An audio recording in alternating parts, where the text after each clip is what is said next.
Muito bom dia, bem-vindos à 10ª Conferência de Valor da APAH, este ano dedicado ao tema Novos Modelos de Governação para a Saúde. Ao longo dos próximos 4 dias, em formato remoto e em formato presencial, na sexta e no sábado, discutiremos novos modelos de governação para a saúde em Portugal, passando por variados temas, pelo capital humano, pela inovação tecnológica e digital, pela organização interna dos hospitais, mas também pela relação com a comunidade e com os doentes. Serão 4 dias de intensa discussão, onde tentaremos equacionar os problemas e, como sempre, tentaremos também encontrar soluções e novos rumos para a saúde em Portugal. Nesta primeira sessão, discutiremos o modelo de governação para os serviços de urgência em Portugal. Como sabemos, tem sido um tema na ordem do dia, é um tema crónico do nosso sistema de saúde e, em concreto, do Serviço Nacional de Saúde. Recorrentemente temos problemas de excesso de doentes, problemas de organização das equipas e importa, por isso, percebermos que rumo, que mudanças, que evoluções é que poderemos ter ao nível dos serviços de urgência em Portugal. Para isso, hoje temos o privilégio de ter 4 excelentes convidados. O Dr. Abdul Khoury, presidente da Sociedade Europeia de Medicina de Urgência, que nos falará um bocadinho sobre qual é o ponto de situação na Europa em termos da criação da especialidade de Medicina de Urgência. Teremos a Marie Jacobsen, francesa, mas que trabalha na Dinamarca, que nos falará um bocadinho sobre a possibilidade de criarmos um acesso regulado aos serviços de urgência, um acesso referenciado aos serviços de urgência. Tem sido também um tema muito discutido no nosso sistema de saúde. E a doutora Andrea Carlos, do Hospital de Loures, que nos falará sobre a experiência no Hospital Portuguesa a funcionar como uma equipa dedicada.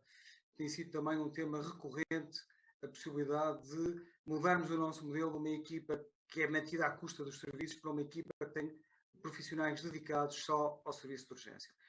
Temos também o privilégio de ter como moderador e participante o Dr. Nelson Pereira, diretor da área de urgência e medicina intensiva do Centro Hospitalar Universitário de São João. Esta sessão será naturalmente falada em inglês, sendo que os participantes poderão colocar as perguntas na caixa que está aqui reservada na plataforma para o efeito. Poderão colocar as perguntas ou em português ou em inglês. Se for em português, naturalmente, que nós iremos traduzir para os nossos convidados poderem responder. A sessão será dirigida pelo Dr. Nelson Pereira, que fará uma breve introdução ao tema, eventualmente até um ponto de situação, da situação portuguesa, e que depois irá gerir o resto da sessão, nomeadamente das 3 apresentações que teremos ao longo desta sessão. Muito obrigado. Eu passo desde já a palavra ao Nelson Pereira. Bom dia.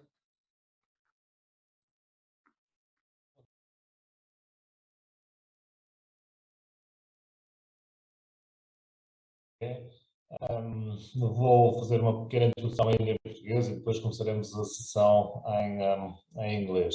Agradecer naturalmente à APAH a oportunidade de estar aqui convosco hoje, é também um privilégio, e é sobretudo um privilégio porque consegui reunir, de facto, 3 personalidades da área da medicina de urgência e que certamente nos ajudarão a refletir de forma significativa sobre toda esta problemática.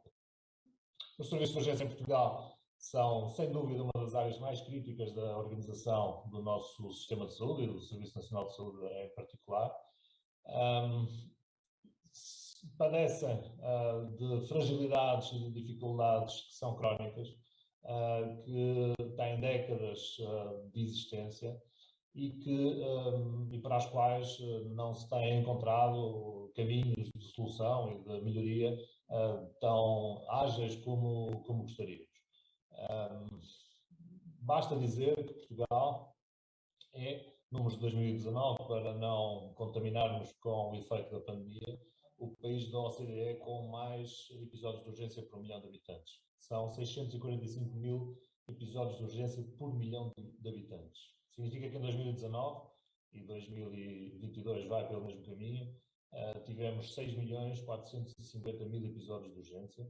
É de facto algo que só se explica por 2 razões. Ou temos maus cuidados de urgência de saúde e, portanto, temos muitos doentes descompensados a precisar de ir ao serviço de urgência, ou temos muitos doentes nos serviços de urgência que não deviam estar nos serviços de urgência. E essas duas razões são suficientes para, naturalmente, nos preocuparem e preocuparem quem tem responsabilidade de gestão da saúde em Portugal. E, apesar de não ter dúvida que tem preocupado ao longo destas décadas, a verdade é que não se encontraram caminhos definitivos de melhoria destas situações. Múltiplos grupos de trabalho, com nomeação ministerial, foram constituídos ao longo destes últimos 20 anos. Múltiplas conclusões desses grupos de trabalho nos trouxeram caminhos mais ou menos persistentes naquilo que foram essas conclusões, no sentido da capacitação a montante dos serviços de urgência, dos cuidados de saúde primários, nomeadamente, de uma necessidade de melhor articulação entre cuidados de saúde primários, INEM, SNS 24, hospitais, de uma melhor relação na gestão do doente crónico entre cuidados de saúde primários e cuidados hospitalares para diminuir as necessidades de recurso ao serviço de urgência em situação de descompensação, mas também muito pela necessidade de haver um modelo organizativo dos serviços de urgência, desde logo com a promoção da criação da especialidade de medicina de urgência, que permita ter equipas de facto dedicadas com staff próprio, capazes de serem verdadeiros serviços de ação médica, capazes de corporizar esta necessidade específica da população, que são os cuidados de urgência. Mesmo sem esse enquadramento, ao longo dos últimos anos, vários hospitais enverdaram ou tentaram enverdar por esse modelo organizativo. Eu represento hoje um deles, o Hospital de São João, a Andreia representa um outro, que é o Hospital de Beatriz Ângela, o Hospital de Loures. Outros hospitais tiveram modelos parciais ou totais de equipas dedicadas, mas certamente vamos poder discutir ao longo deste resto de manhã que as dificuldades são muitas para conseguir implementar estes modelos se não houver, de facto, enquadramentos genéricos, centralmente definidos, que possam permitir e facilitar a existência destes modelos. O trabalho em serviço de urgência é um trabalho extraordinariamente penoso, que justifica o reconhecimento dessa penosidade, mas mais importante do que isso ainda é a inexistência de uma carreira na área da medicina de urgência, que permita que as pessoas se fixem nessa área de atividade e que possam almejar, como todos os colegas das outras especialidades, das outras áreas do conhecimento, também a progressão nessa carreira. E isso hoje não é possível e faz com que, efetivamente, as pessoas se afastem destes modelos. A medicina de urgência é uma realidade mundial, europeia, por isso temos aqui hoje dois representantes dessa realidade e ao longo deste resto de manhã gostaria que fôssemos capazes de refletir um pouquinho sobre estas temáticas, quer do problema do excesso de procura, quer do ponto de vista do problema daquilo que é o melhor modelo organizacional. Não há modelos perfeitos, mas há certamente modelos melhores uns do que os outros. E nesse sentido, começaríamos desde já a nossa conferência e passaria nesta fase em inglês para poder introduzir os nossos companheiros. Well, now in English, sorry for that, Mary-Laura and Abdul, it was just a brief introduction about the Portuguese situation, which is very difficult, by the way, at this point. We have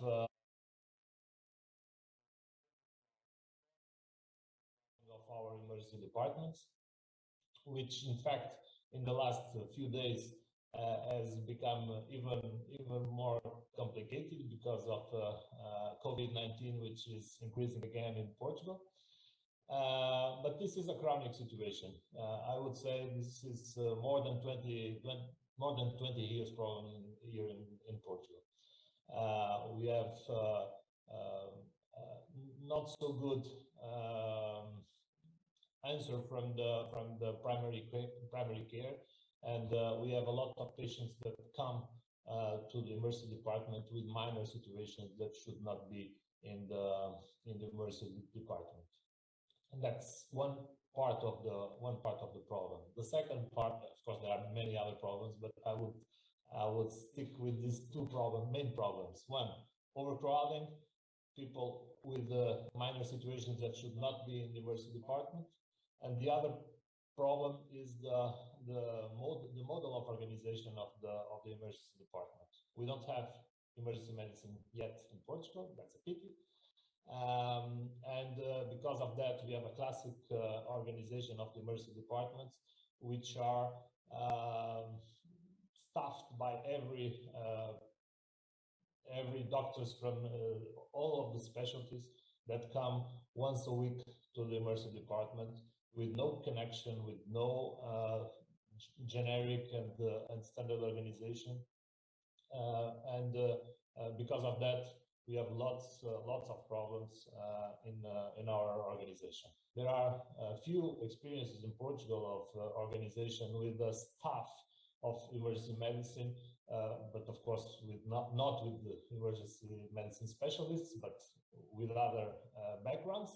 For example, me and Andrea, we are specialists in internal medicine, but we are hope, and that's why we are also here discussing this, to evolve into a different model of organization. That's why this discussion about emergency medicine as a specialty is so important for us. And there is, at these days, there is still a lot of unknowing in the medical and the health community in general about what is this about emergency medicine and why is it necessary, and does it should this area of knowledge should be a real specialty, or can we keep living with all the other specialties in a mix in our emergency departments? And that's why I invited Abdul Guri. Xavier already told a little bit about herself. Abdul is a specialist in emergency medicine. He's chair of the Medical Simulation Center in the University of Franche-Comté in Besançon. He has special interest in the biomedical field, and he has developed several devices for ventilation, namely in cardiac arrest. And on top of all, he is the president of the European Society of Emergency Medicine, and that's the main reason I have to say that for what I invited him to be today with us. It's a real privilege for us to have you here to talk about this area of knowledge, this emergency medicine as a specialty, and your vision and the European and the world vision, if possible, and try to share this vision and help us and all the doctors and the health staff in Portugal to increase their knowledge about this area of knowledge. And so I invite you, the floor is yours, Abdul, and welcome again. Thank you very much, Nelson. It's really a pleasure for me and an honor to be here. And thanks for you and for the team for this kind of invitation. I know very well the situation in Portugal. I've been there several times in Portugal, and I've worked in trying to improve the things in Portugal, and I will try to describe it throughout my talk. Can you see my presentation? Yes. I share my screen. Okay, perfect. So, yeah, indeed, emergency medicine is important. Before just saying very quick words about me, as you said, I'm from Besançon, eastern part of France. I'm not far from the Swiss border. We have a very nice city, major trauma center, and level 1, and you have a lot of people coming to our emergency department. Our emergency department is busy. Our emergency department is overcrowded like everywhere, and you spoke about COVID, which is a reality everywhere in Europe and the world. But before speaking about COVID, we have to speak also about how to organize our emergency department. I don't have any conflict of interest, but to love emergency medicine and to be really addicted to emergency medicine and addicted to the European Society for emergency medicine. This is only my only conflict of interest. So to start with, what is emergency medicine? And emergency medicine is a primary specialty. There's no doubt about it, and there's no discussion about it today. All over the world, emergency medicine is a primary specialty. Still, some countries, unfortunately, do not have it, like Portugal or Spain, but emergency medicine is a primary specialty, and they have knowledge and skills required for the prevention and diagnosis and management of urgent and emergent setting of illness and injury. So not only urgent, but emergent also. And when we speak about prevention, we speak about the injury prevention, the prevention for any kind of injury for the victim or for the citizen, but also prevention by preparing for disasters and to cope with disasters. And COVID is one of these preparation. Hospitals that have prepared themselves for COVID have done much better than others. And to prepare also in giving public health education and giving messages to the public health, to the public, to just be educated on what to do in case of disaster, what to do in case of cardiac arrest, what to do in case of hemorrhage. All of these are emergency medicine responsible of. But we speak also about diagnosis, about management, and management also is how to manage the emergency medicine system and how to develop a system all over your region, your area, your country. And this is really important because you were speaking about the model of organization, Nelson, which is very important. You don't have this actually in Portugal because you don't have specialists that are trained for that and have learned how to organize the emergency medicine department. When you have every day a different specialist coming to the emergency department, first, they don't see themselves involved in this department. It's not theirs. And then they do not have the skills because when they learn gastroenterology or they learn cardiology, they learn it very well and they are excellent specialists. They do not learn how to manage the emergency medicine department because you're going to see in my slides, the emergency department is a complete different world and complete different environment. So we in emergency medicine are looking to organize a proper medical response for patients looking for emergent medical care. And we do lots of things. We do triage, we do initial assessment, we do resuscitation when it's needed. We of course do telemedicine when you are in the dispatch centers. And of course, we are able to manage undifferentiated urgent and emergency patients until discharge or until the transfer to another care. So it means that we treat the patient, we discharge them from the emergency department without the help of anyone. But sometimes, of course, we consult, we do ask for our colleagues, our specialists. So we do not live alone in the emergency department. We are not in an environment in the desert. No, we are in our hospital. We are in an environment with other doctors, other specialists that we rely on sometimes when we need a special advice or a special specialist care. So we are able to treat more than 60% of the patients without any help. And the 40 remaining, some of them will be admitted to the hospital, and other maybe we're going to seek a specialist advice before letting them go or let them enter the hospital. So you see, we do lots of things, and it's really important for the healthcare system and for the patients not to wait or not to go to the hospital when it's not needed. We do our job in the time and timing are critical. We do quick and we do things good, and not just quick, but we do things good. And we have the practice of emergency medicine in hospital and out of hospital at the same time. It's a specialty that allows us to either work work in the hospital, in the emergency department, but at the same time also work in the out of hospital department. And these are pictures of my department. These are pictures of my colleagues, of me. This is me in blue in the snow. We were training to go and rescue in perilous environment. So it is our task to do all these kind of things. And why emergency medicine is important? There is no other specialty can understand the complexity of the healthcare system and how we can do that in an emergency medicine environment. You know that you have 40, 50, 60 people in your emergency department, 40, 60 patients at the same time. No other specialty have that amount of patients in their environment. No critical care physician will take in charge more than 3 or 4 critical care patients. No anesthesiologist will open up more than 2 OR rooms if he has nurses and residents. Will never open up 2 rooms if he's alone in the night shift. We open 10 boxes, 20 boxes, 30 beds, and we take care of them, all of them, in a complex environment with complex pathologies and different pathologies.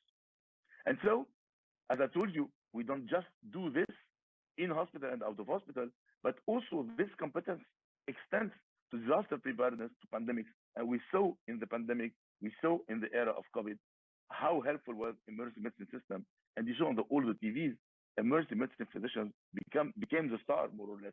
I don't want to say it like that. I don't like to say it like that. But we were starting to be highlighted, and our specialty has started to be really highlighted all over the world. And as I'm telling you, organization is important. We organize our departments, we organize our emergency medicine room, but we also organize our team and our resources, and we manage them.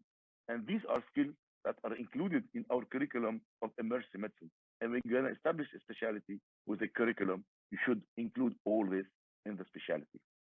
So it's a continuum from medical dispatch, from out of hospital, we bring the patient to the ED, up to the ward, when we hand the patient over to the ward, to the OR, or to the critical care, but also most important, disaster medicine. We are in the front line of preparedness and response to any kind of disaster. From a big disaster, earthquake, or COVID, or pandemic, to a small disaster or mass casualty incident, to terrorists, we are in the front line, and no other specialty can understand the reality of what you are doing. So, as I told you, we're the only specialty that performs at the same time, at the same moment almost, life-saving, stabilization, and diagnosis. We do diagnosis. We just not see the patient and say, okay, we don't know what you have, I will call the specialist. We diagnose stroke, we diagnose myocardial infarction, we diagnose lots of things, and we stabilize the patient. We do life-saving procedures, we intubate, we do chest tubes, we do cardiac arrest, we do all this at the same time. And in the same moment, sometimes, in our emergency department, you can have one patient crashing, one other coming just for abdominal pain, one other coming for allergy. We deal with all of this at the same time. And no other specialty does this, to my knowledge, and not only to my knowledge. So we work as a risk-oriented procedures, but we also concentrate ourselves on the immediately measurable benefits for the patient. So we really are in the immediacy, and we really care of the patient very quickly. We don't give a patient rendezvous in 1 week, 2 weeks, or one month time. We immediately assess the patient and do whatever needed to do. So we really focus on urgent conditions. So for people that are afraid that we can take the job of the cardiologist or the gastroenterologist or the internist, we're not taking any job of anyone. You're gonna still see these patients. But first, in the emergency, in the first minute, we are here. And as sometimes I say, and lots of my friends say, we do the most exciting 15 minutes of any specialty. Okay, cardiologists do not like this, or anesthesiologists, but we do the most exciting 15 minutes of every specialty. So why it's important, as you know all, and in Portugal it's a case and gonna be all over the world.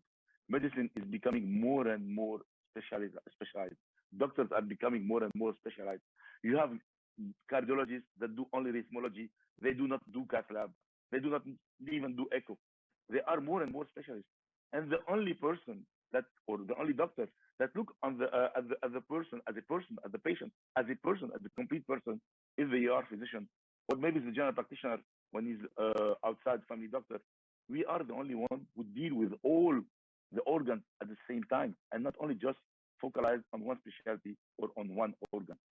And also, emergency medicine is integrated completely in the social system and can detect social development with health consequences immediately. For COVID, for example, before starting to have COVID or to speak about it, when you start to have the first, the second, the 5, the 10, first coming with respiratory distress, you say there's something happening. When you have, for example, 5, 6, 7 people coming with wounded, you say there's something happening. No other specialty sees this patient before, and no other specialty is alerted for that before. So usually, and sometimes, and frequently, in countries that are maybe not developed, but also developed, it's sometimes the door for people to get in contact with doctors for the first time ever. Homeless people, very sick people, poor people, some of them never go and consult a family practitioner or a GP. The first contact they have with the medical field, with the healthcare field, is throughout the door of the emergency department. So it's really important to detect very quickly what's happening. Contagious diseases, there are some diseases that are coming back our way in Europe. We have lots of migration, lots of people coming from all over the world, and some of these contagious diseases are coming back, and we know how to deal with them in the emergency department we know how to isolate the patient, and we know how to alert to go and in the specific population, to go and screen the specific population and do whatever needed, not to contaminate or not to be contagious for all the country or the city. So we are in the center of detection and at the same time the risk minimization for the society in general and the hospital in special. So emergency medicine as a specialty is not something new. It was known throughout the 70s, and throughout the 70s in UK and Ireland it started first, and then it took like 20 years to be more or less recognized in Europe. And in the 93, Europe have recognized emergency medicine as a specialty and have put it in their list of specialists like cardiology, like internal medicine, others. So it took time to realize, and starting this time, other countries have started to embrace the emergency medicine as a specialty. And starting this time, Europe have asked for a specialty for at least 5 years. So we are the European Society of Emergency Medicine that was created more or less in the year 94, just to accompany this development of emergency medicine throughout Europe first, and to implement emergency medicine as a specialty, full specialty and primary specialty all over Europe. We in the European Society have started to advocate for that and started to discuss the European curriculum for emergency medicine. We want to have a European curriculum for all Europe and to have the minimal training and the same training all over Europe. And we have gone to a minimum of 5 years training with a curriculum that was updated several times. We're in the third update recently. This was the first curriculum that was put in place with a first European examination, European board examination. Unfortunately, the European board actually is not a licensing exam throughout Europe. It means that if you pass this exam, it's very nice to have, and it will give you the insurance that you have the same competency that a French doctor, a German doctor, or a Swiss doctor, but it's not really mandatory so far, and you are working to having it mandatory. But what's mandatory is the training, and the training should be at least for 5 years. That includes everything from pre-hospital up to disaster medicine. So if you don't have emergency medicine in your country, you have lots of probability that your patient is going to be wrongly triaged. The patient coming with chest pain, the cardiologist thinks that it is always a cardiac problem. And we were discussing lots with the European cardiologists and developing lots of guidelines and lots of collaborating with them extensively. And when we start to speak about chest pain for them, if it's not myocardial infarction or pericarditis or dissection, they don't care about it. But what we do with the patient when you know that 10% of the chest pains are cardiological, and what we do with the 90% others, the cardiologist will say, okay, it's not me. What do we do after? We call another specialist? We call a third specialist? No. We rule out all these diseases. And so we triage the patient. We do whatever needed to be done. And when we have the diagnosis, we call for help if needed, or we discharge the patient because we don't need any kind of advice. And when you are a specialist, you always tend to over-specialize. And we all hear about this chest pain unit that all the cardiologists wanted to put in the emergency department.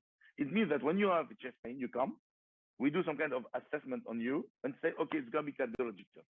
We put you on a machine, treadmill machine, we do echography, and you spend the 6 or 7 or 8 hours in the emergency department just to be ruled out for a myocardial infarction.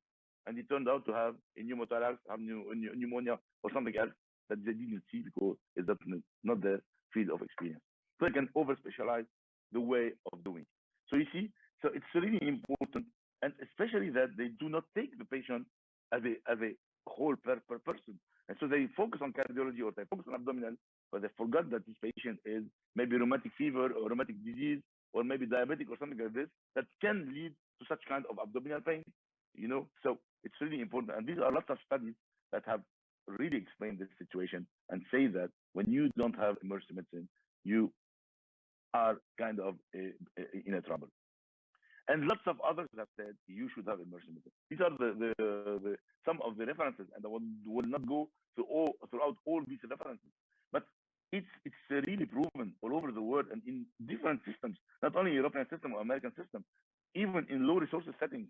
When you have emergency medicine as a specialty, you have a more effective management. So you can also use less resources. And it's very important when you do not have lots of resources. And even we in Europe are starting to have less and less resources, less and less money to run our emergency department. So we need to really be careful on the resources. Of course, we do much quicker and accurate triage. We put the patient quickly and much quicker in the pathway of stroke, the pathway of myocardial infarction. We really put them in very quickly in the pathways of care. And we do the resuscitation, and we do not fail our resuscitation. We deal with trauma and lots of things others. And it was really extensively described in the literature. And this is one of the studies from Denmark or Netherlands. I don't remember. I think from Denmark, coming from Denmark. No, from the Netherlands. From there, I cannot see my slides all because of the Zoom. Yeah, so just when they started to set quality things in their emergency department with emergency medicine physicians, they really increased the level of expertise and really increased the level of care of the patient and the level of satisfaction of all the patients coming to the emergency department. It's really important. And they put kind of a minimum prerequisite for the physicians that should really staff the emergency department. And these minimal prerequisites are only given for emergency physicians because the others will face these minimal prerequisites. So, as I told you, all over Europe, we have the specialty. All these countries that are in green have the full specialty. Few of them still do not have this. If you go to the European Union countries, so all of them have this specialty, and only 2 or 3 are still lacking the specialty. And I see this in red, unfortunately, and Portugal and Spain are one of these countries that do not have the specialty at all, neither a super specialty nor a full specialty. And I was in Spain recently in the Spanish Parliament, where I was auditioned by the president of the parliament, the vice president of the parliament, and all the chief of the political groups. And we talked about emergency medicine and how important emergency medicine is for a country like Spain and for any other country. So once again, sum it up, no other specialty can manage the same vast array of patients. We can manage everything. We can deliver even patients because we are trained for that. We can deal with pediatrics as we can deal with adults because we are trained for that. And also, when you have a specialty, you can put quality control. Otherwise, you cannot put quality control. When you have different specialists coming to your emergency department, you cannot put a quality control on different specialties and on different profiles and different training. And do not forget that in Europe, we should be more and more uniform in our practices, in medicine, in business, in industry, in finance, in defense. Probably with this Ukrainian crisis, Europe have finally understood that they maybe need a European defense, but also we need a European santé, as they call it in Belgium, a European healthcare. And we are in open space, so any citizen in Europe should have the same kind of care, the same quality of care in Portugal, in France, in Spain, or in Denmark. They should not differ. This is the right of any European citizen. And do not forget that Europe, and especially Portugal, is a very big country for tourists. So tourists will come more and more when they know that they will be taken in charge in case something happens to them. They will not go and consult a cardiologist or go and consult a neurologist. They're only just going to come to the emergency department in case of any emergency. So it's really important to do that, and especially that as we work in the hospital and outside the hospital, we are able to bring the hospital to the patient, to his house, to the street when he has an accident or something like this, and we are able to deal with all this mass casualties planning and response. And today in Europe, I showed you a bit. 50 years later, after the UK and Ireland have chosen the specialty and started the specialty, almost all Europe, but Portugal, unfortunately, Spain and Austria did not embrace the specialty. And this is really sad. And I've went lots of time to Portugal to discuss this with your authorities. And you see that the only 2-3 countries that are still here in Europe are your country, Spain and Austria. So do we need a specialty in Portugal? My answer is yes. Is yes, definitely yes. And I told you, we went there as European Society. This is the board meeting. I don't know if you can see my arrow. This is the board of this European Society, part of them because the others were taking pictures. The board of the Society of Emergency Medicine was there in the order of doctors. You see the building here, your building of doctors. We were there, invited by you. We discussed this. We done a seminar. We went to the Ministry of Health, and this is part of the seminar with Dr. Almeida, who runs the Emergency Medicine Society. So we really discussed that. We even went to you and done the our European Congress with 2,000 participants despite COVID. It was last October. We were there, and we met some of you there.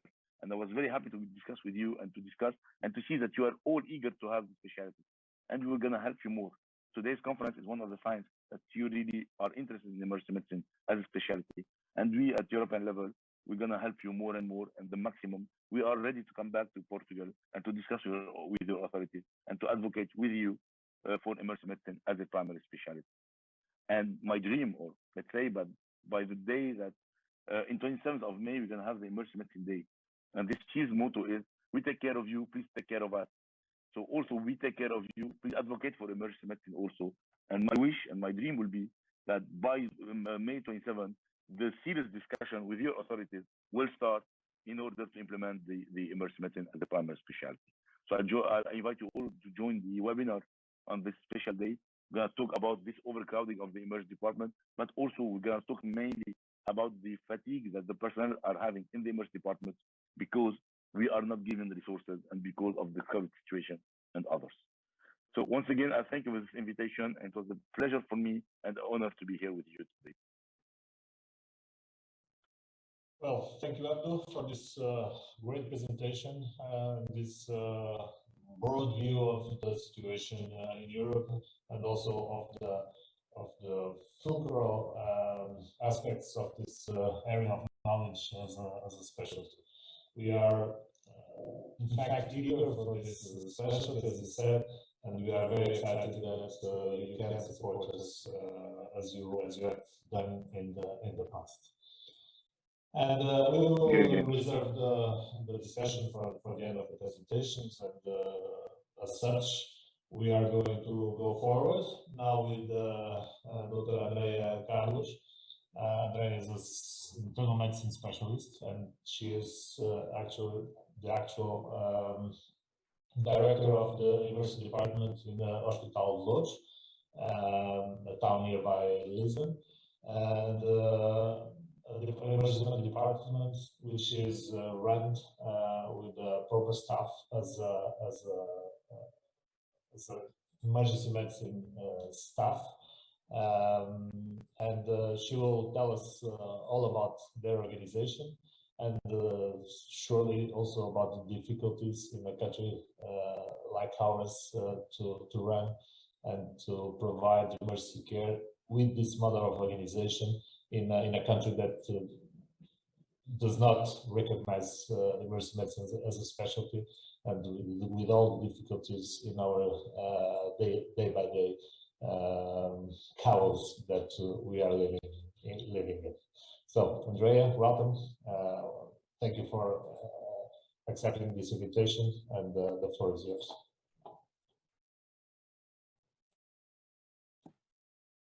Bom dia a todos.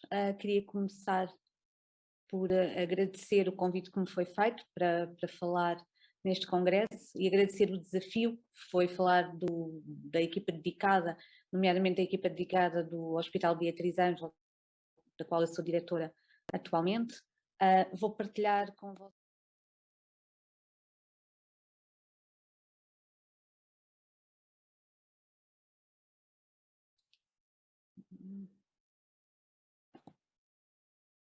No momento que estou aqui com um problema técnico, já vou resolver.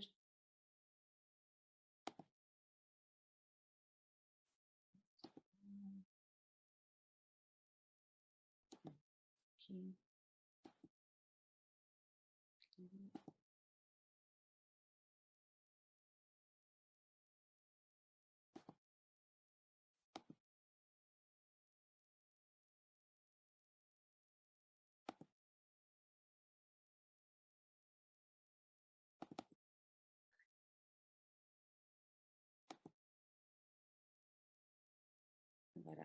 Agora sim, acho que conseguem ver a tela que eu estou a partilhar, certo?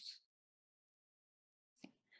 Pronto. Estava eu a dizer, problemas à parte aqui técnicos, que agradeço muito o convite que me foi feito para falar da experiência do serviço que eu sou diretora. O Hospital Beatriz Ângela já existe há... Não está a apresentação ainda, então, de facto, estás a partilhar, mas não Não há apresentação, não falta. Oh, peço desculpa.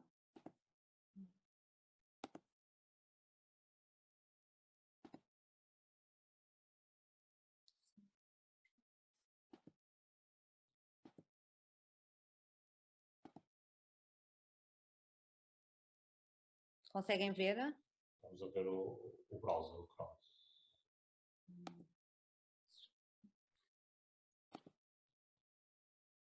Doutora Andréia, se calhar é melhor colocar primeiro a apresentação, portanto, em modo de apresentação, e só depois compartilhar a tela. Pode ser que... Vou tentar.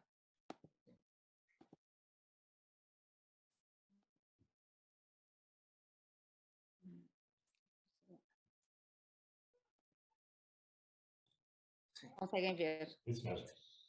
Ok, vou só voltar aqui um bocadinho atrás, que isto já andou aqui alguns slides.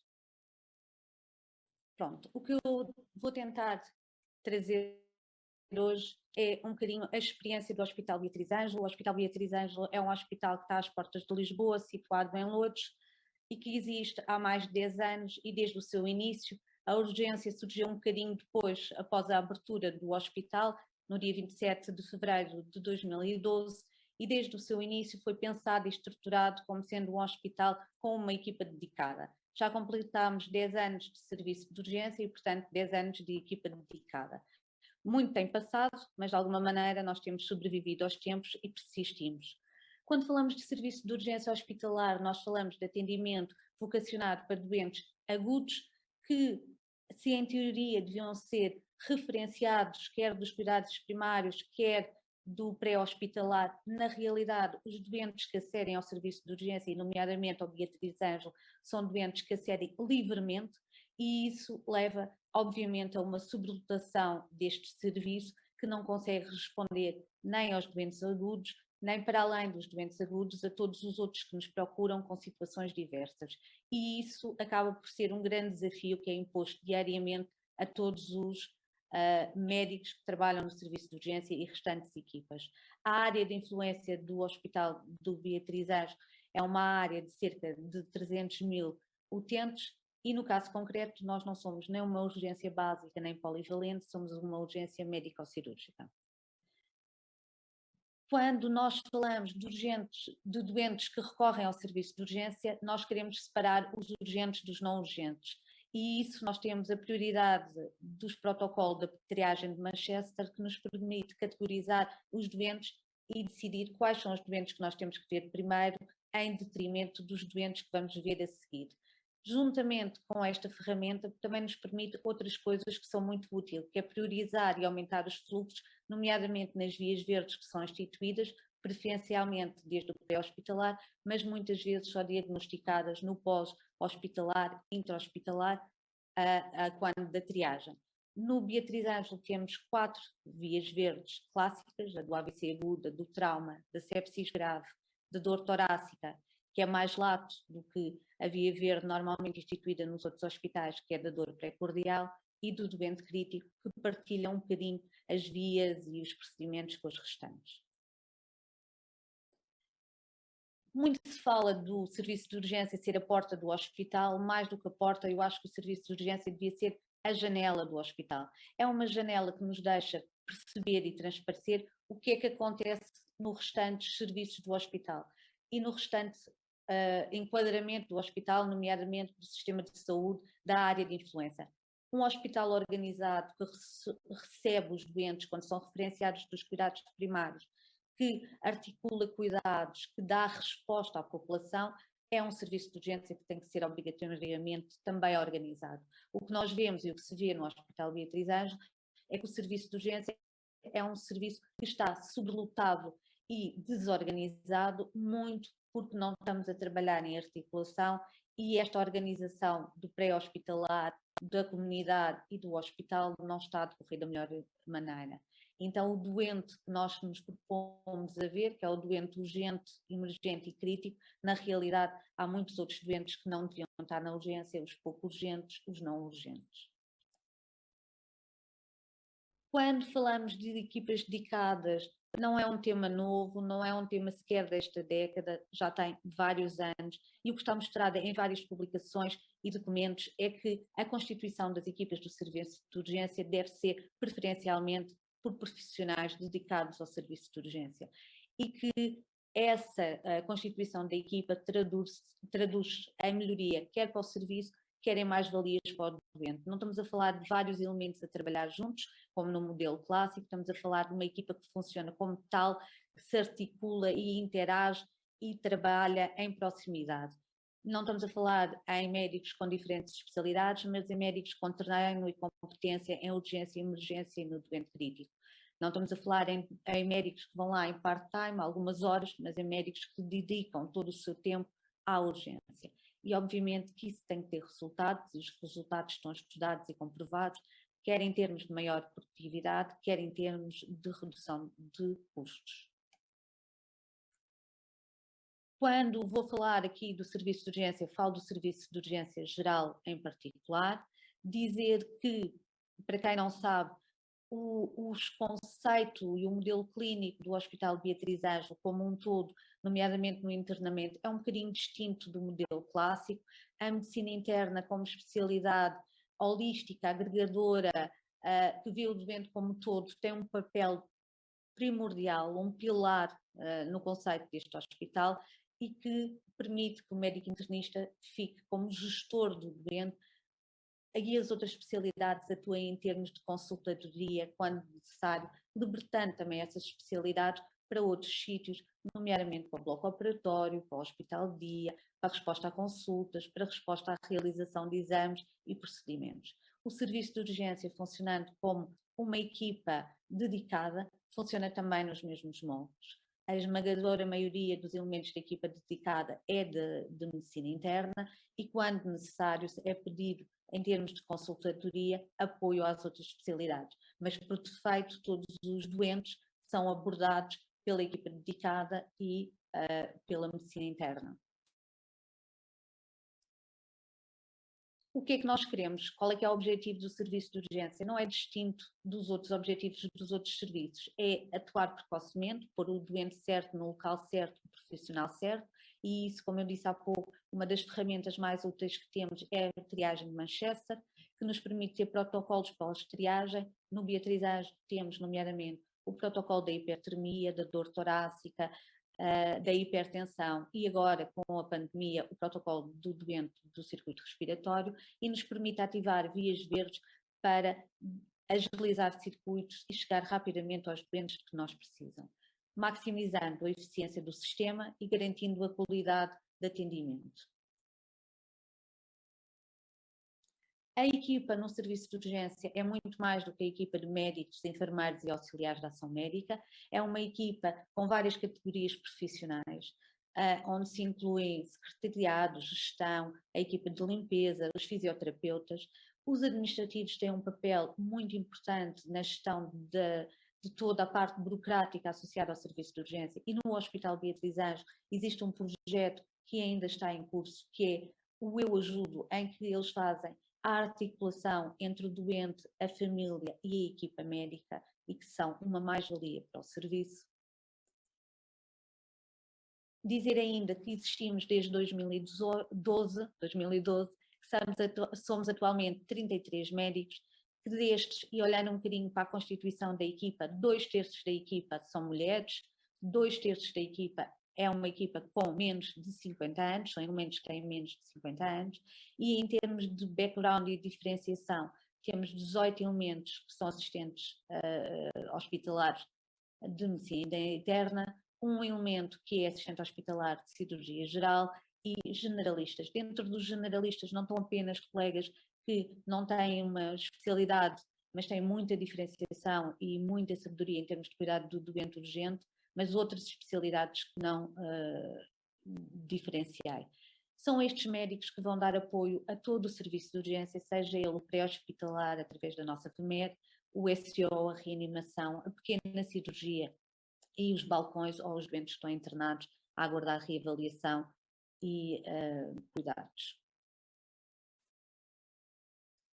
Temos assim um serviço de urgência que está aberto 24 horas por dia, 7 dias por semana, 365 dias por ano, tal como a nossa remédio, e uma pequena cirurgia em que os doentes, já na altura da triagem, são diretamente alocados à pequena cirurgia e que são vistos também pelo staff da equipa dedicada.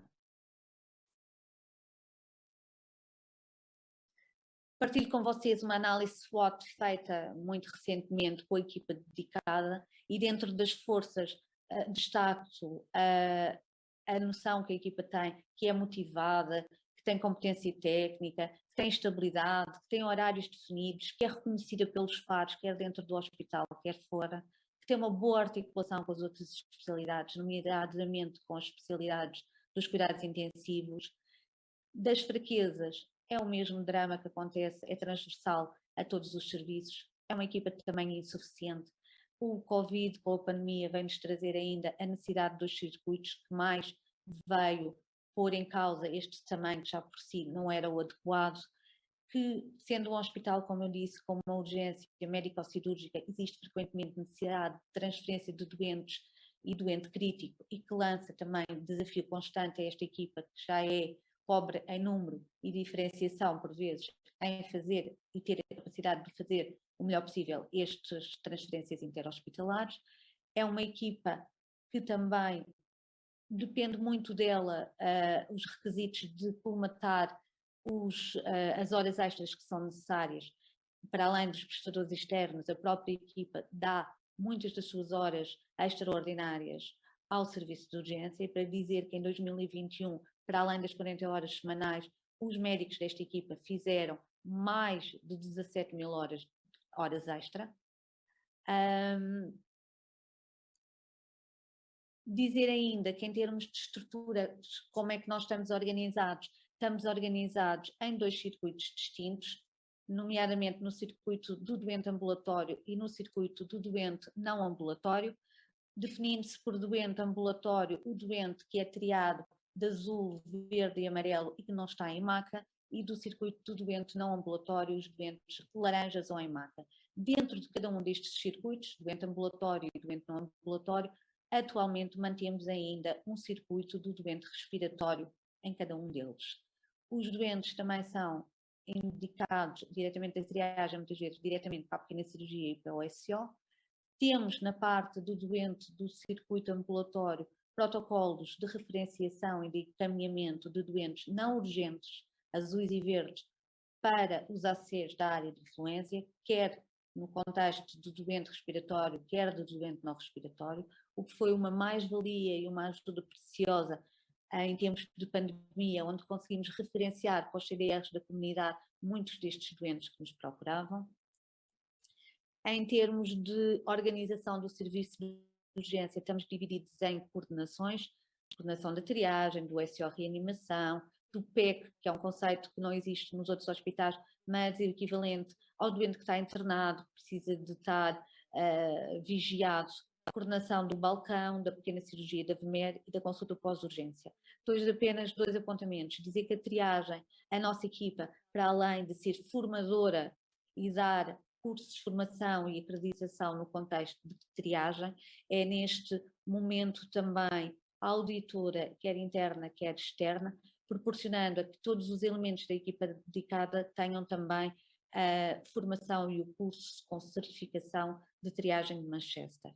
A consulta pós-urgência não é uma consulta que existe agora, já existe há vários anos. Com a pandemia adaptou-se e tornou-se uma consulta não presencial, mas que permite com segurança referenciar os doentes à comunidade ou ao ambulatório e reavaliá-los precocemente pelo staff da equipa dedicada, nomeadamente pelos internistas da equipa. Existe ainda a coordenação de articulação com os cuidados primários, que está agora a dar os primeiros passos, mas que tem muito trabalho para a frente e muita articulação para fazer.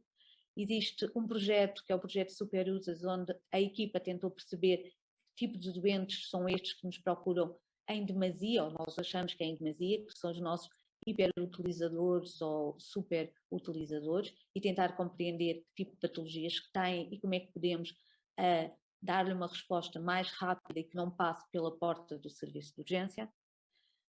A formação contínua, os elos de ligação com o grupo do GPPP PPCIRA, em que fazem um trabalho monumental em termos de higienização das mãos, da parte da resistência dos antibióticos e da informação da equipa. E temos sessões clínicas e reuniões de serviços agendadas e que pretendemos que continue a formação contínua de toda a equipa dedicada.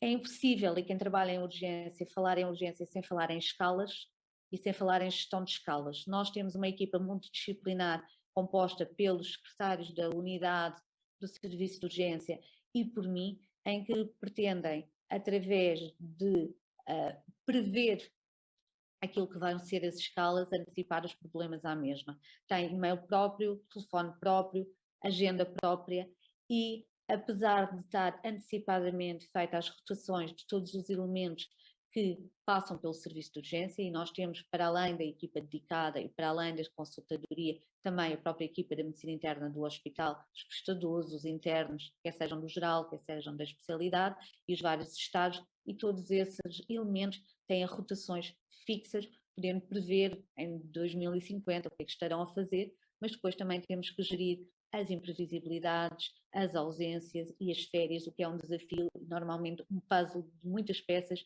que é muito difícil compor e arranjar e que se traduz, para ser sincera, muitas vezes num grande buraco ou de vários buracos que não conseguimos, infelizmente, dar resposta. Dizer que pretendemos e tentamos que a cada 12 horas sejam completados os requisitos mínimos de equipa de serviço de urgência, baseado no que está publicado no regulamento da Ordem dos Médicos, o que não é fácil, assegurar o chefe de equipa, o elemento da VMER, os 2 elementos da PC, os generalistas, os assistentes hospitalares de medicina interna, os internos de formação geral e de especialidade, e como eu disse, é um grande desafio diário. Quando olhamos para o hospital, temos que pensar que o serviço de urgência não é isolado do hospital, não é uma ilha no hospital e está interligado com o antes e o depois, com o input e com o output, para além de ter que estar muito interligado e muito funcional nas suas estruturas internas. Obviamente, se temos um aumento da afluência, o serviço de urgência vai estar sobrelotado e estar sob pressão. Obviamente, se não conseguimos drenar doentes, seja para alta, para casa, para alta, para a comunidade, ou para internamento ou para transferência, esses doentes vão ficar mais tempo no serviço de urgência e vão levar a sobrelotação e a permanência de doentes que necessitam de cuidados constantes. O serviço de urgência não estica, tem um espaço físico, tem paredes, tem recursos humanos limitados e, obviamente, se esta procura errática e excessiva se perpetua no tempo, a resposta que damos em termos de qualidade de cuidados é deficitária e não é de todo esse o nosso objetivo. Passa por uma articulação pelos cuidados de saúde primários, que pode ser, na minha opinião, melhorada em relação ao que temos hoje, embora todos lutemos com recursos humanos que são insuficientes, quer para a necessidade de hospitalares, quer em termos de cuidado de saúde primário, mas o serviço de urgência e os seus problemas não são isolados, mas são de todo o hospital, de toda a comunidade e de todo o Sistema Nacional de Saúde. Como eu disse, os desafios são muitos, do espaço físico já falei, a afluência também. Dizer só que em termos do Hospital Beatriz Ângelo, o nosso perfil de doente tem mudado e isso foi uma das coisas que a pandemia nos trouxe, se calhar nos primeiros tempos por medo de recorrer ao serviço de urgência e agora por uma adaptação, nós que tínhamos habitualmente 50%, 60% de doentes azuis e verdes, mudámos completamente, os nossos doentes estão mais graves, são doentes mais urgentes, emergentes, e que precisam de cuidados diferentes e diferenciados, pondo aí, em termos de exigência, um esforço acrescido à equipa, mas na realidade estes são os doentes certos que nos deviam procurar desde sempre e é para estes que nós temos que estar lá e dar a resposta. O facto de mantermos duplo circuito também é sempre um desafio, não temos dupla equipa, a equipa continua a ser a mesma e em termos de resposta ela está mais lentificada, as admissões em termos de internamento são mais difíceis e por isso os doentes perpetuam-se e mantêm-se no serviço de urgência. Dizer ainda que parte do trabalho da gestão do serviço de urgência ou das escalas é antever e por mais que nós façamos a antevisão de que sabemos que há dias que existem maior número de admissões, como as segundas-feiras, por definição, e alguns dias como o dia a seguir ao Natal ou o dia 2 de janeiro, e sabemos que existem horários onde a procura é normalmente superior, no nosso hospital é entre as 10 e as 18, esta carga de trabalho não está só realizada, nem está só gerida em termos de número de doentes, mas também, como eu disse, em termos de tempo de permanência, em termos de gravidade de doentes e em termos de termos 2 circuitos para alimentar e para dar resposta. O ambiente depende de 3 coisas, do local, das pessoas e do sistema. E o local é o que temos, não cresce, não se adapta, embora tenha que sofrer adaptações quando respondemos a catástrofes, a sobrelotação, mas tudo isso é mais um stress que a equipa tem que gerir. As pessoas têm que trabalhar em equipa e eu acho que esse é um dos grandes benefícios de ter uma equipa dedicada, é que a equipa conhece e trabalha em equipa, comunica em equipa, resolve em equipa, gera conflitos e tem uma dinâmica própria. Em termos de sistema, é os protocolos que têm que ser do conhecimento de todos e estar bem patentes e oleados, é a logística que tem que funcionar para além dos horários 8-16 ou 9-17, aos fins de semana e à noite, e são os planeamentos que têm que haver através dos planos de emergência e dos planos de contingência. A formação que existe no serviço de urgência é para além do a missão de servir o doente urgente, nós também temos a missão de formar quem connosco trabalha, que colabora e que nos pede estágios e que está a realizar o seu internato. É uma formação pré e pós-graduada em que os elementos da equipa dedicada esforçam-se, apesar dos dias caóticos, para poder ter o compromisso e ajudar na formação destes elementos. Quando falamos em competência em emergência, é uma coisa que a nossa equipa dedicada vê, obviamente, com bons olhos, tendo em conta que promove a aquisição de conhecimentos, prepara os doentes, dá treino, quer pré, quer intra, quer pós-hospitalar, e reconhece as habilitações técnicas que estes elementos têm. Quando olhamos para a equipa, todos os elementos têm formação e têm suporte básico de vida e suporte avançado de vida. Muitos têm estágios de unidade de cuidados intensivos, embora nem todos sejam internistas. Muitos fazem esse percurso na tentativa de melhorar conhecimentos e de servir melhor a população que nós damos apoio. Muitos têm curso FMER e neste momento muitos estão a fazer estágio de anestesia com a intubação para recuperar ou conhecimentos ou adquirir conhecimentos e estágio na unidade cerebrovasculares.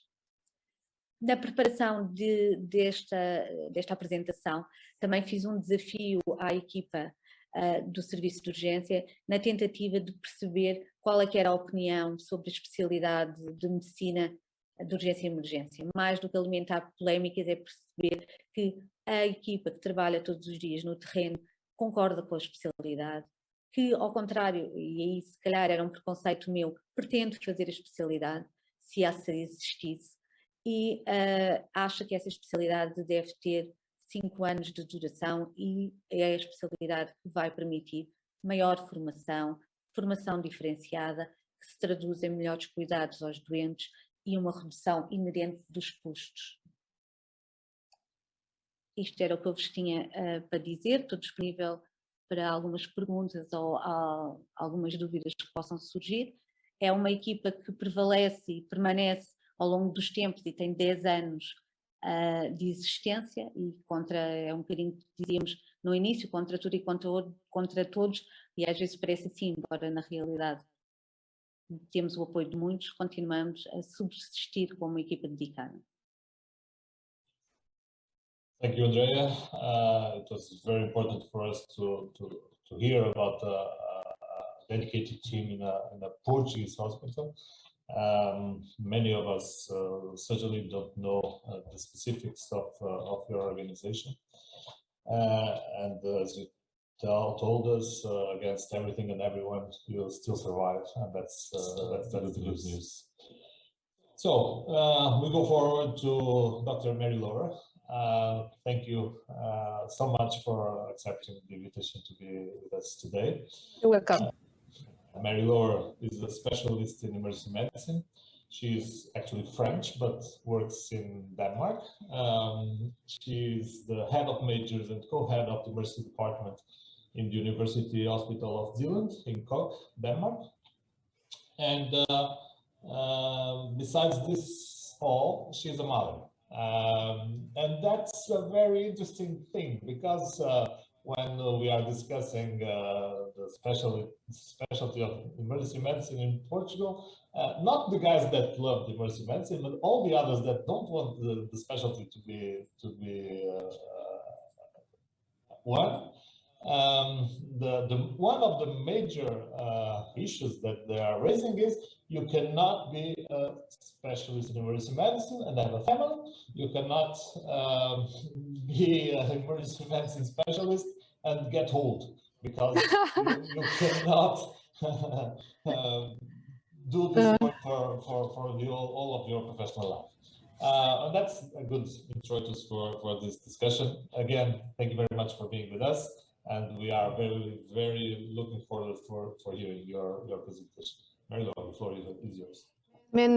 Thank you very much for inviting me. And yes, I am a mother, and yes, I am an emergency physician.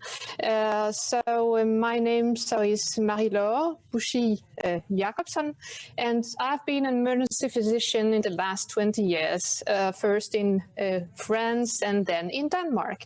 So I've been asked to present something about the Danish setting. I've been there in 16 years and having time to have a look of what this looks like. And well, it looks like pretty, isn't it? This is one of the views you have from the Nordhavn, which is one of the place you have to come to is you come to Denmark. It's very, very pretty. You may also know Denmark from other things.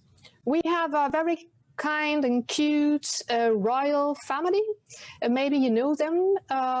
It's a very big part of the culture in Denmark, because talking about being an emergency physician in different countries, and we're going to address that, is talking about the culture in the country. So the Danish royal family is absolutely a part of the culture. You may also know Denmark from the Netflix Borgen. It's a name Borgen from Denmark. I didn't see that not yet, but it's on my book list. Mette Frederiksen is our prime minister, also a big figure. You may have hear about her during the COVID-19. We've managed it, I think, personally quite well. For those who are more, yes, Nelson, I can see your face. Yeah, Christian Eriksen is one of the famous guys also from Denmark. We're coming back to him actually in emergency setting. And most of all, maybe inside a cultural, and it's very important. It's a kind of cocoon activities we have in Denmark. The name is hygge in Danish. It's maybe some trivial, but it's actually very important, talking about how the Danish society is organized. And it may be a part of the explanation why I could be a mother and emergency physician. So Denmark, the little plot in the middle, it's a kingdom of Denmark, please, with Denmark, the autonomous territories of the Faroe Islands and Greenland. What is Denmark? It's a little country with 5 main regions and 98 communes. In Denmark, the regions are quite individual. Every region have the possibility to have quite independent inside guidelines and politics, and having delegation from the state implement everything. So every region is a little country, and it gives some flexibility and adaptation to the local. It's a little country, well, 5.87 million, growing a little bit, most of them living in Copenhagen, 1.85. Well, it's it's smaller than Portugal, actually, but it's very, very little country. It's one of the smallest country in Northern Europe, both with the population and the area. One of the important things to understand talking about Denmark is it's a universal healthcare system where we are the rich kids of Europe. We can afford, but it costs a lot of money. It costs a lot of taxes for everybody, but every tax is redistributed to, for instance, the healthcare system. So everything is free of charge, or if you're going to your treating doctor, the hospital, everything is free of charge. They are spending 11% of their gross domestic product on the health. There is no private emergency department. There are a few private hospitals, but they are dedicated to ambulatory outpatients most of the time, and they have also possibility to make surgery. We have agreements with the private system to achieve the therapeutical guarantee. Means we have 30 days guarantee in the public sector for achieve some pathways of treatments. If the 30 days guarantee is not achieved in a public system, we can address to the private system. For example, you have to replace your hip. The public system is not have not the possibility because of crowding, because of too much everything. Well, the private system is taking your patient and making the hip. It's cost something to the public system, but it's a help. The problem is actually for us emergency doctors, the point of irritation that when comes the weekend on Friday at 2 o'clock and the hip which just being replaced in the private hospital, not having a problem, who is taking care of the patient? Emergency departments. Yes, thank you. But well, for the patient at the moment, it always helps. One other thing really important to understand in Denmark is that the GP is a very central part of the Danish health system. Since the 70s, you have free access to your GP. You just can come anytime you want. The only little thing is that you cannot see your doctor for indefinite time. You know, if you have both a problem in the stomach and a problem in the head, you have to have 2 appointments, one for the stomach and one for the head. Well, you manage, but you have free access. The GP since the 70s is only the primary referral to everything else in the system, including the emergency services. So you have to go to your GP before coming to the emergency department. Since in 1993, general medicine became a specialty. And then the GP syndicates, because in Denmark the syndicates are very strong. It's a very central element of every kind of profession in Denmark.